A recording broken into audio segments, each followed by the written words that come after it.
This year, several assisted suicide bills are making their way through state legislatures. This week, we take a look at Missouri House Bill 453. The bill seeks to allow those with a terminal disease to request medication to self-administer pills to end their life. It does make provisions to refer patients with psychological disorders and depression to receive counseling before deadly pills can be administered.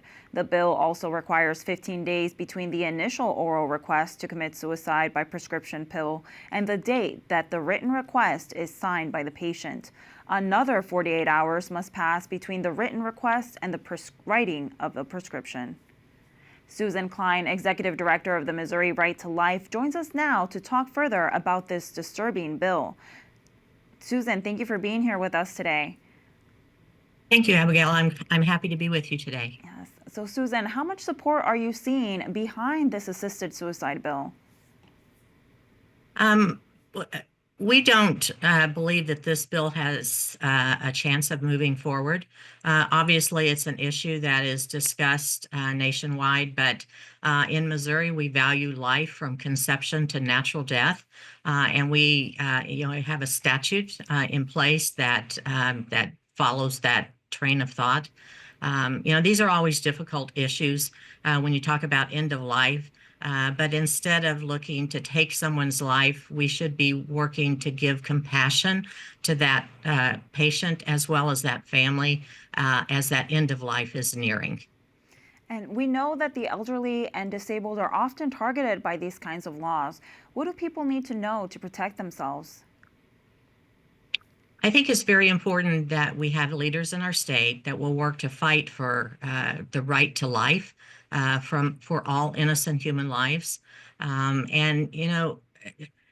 think if people will contact their legislators, you'll hear that compassion from the legislators that we have now in place.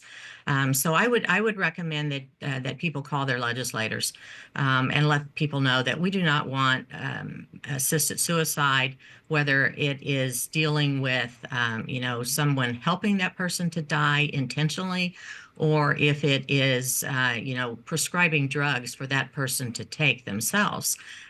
We believe that we should be giving every chance for life and helping those families in their end-of-life decisions.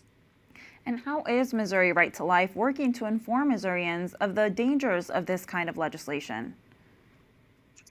Through our newsletters, through our speaking engagements, we talk about the value of life from conception to natural death.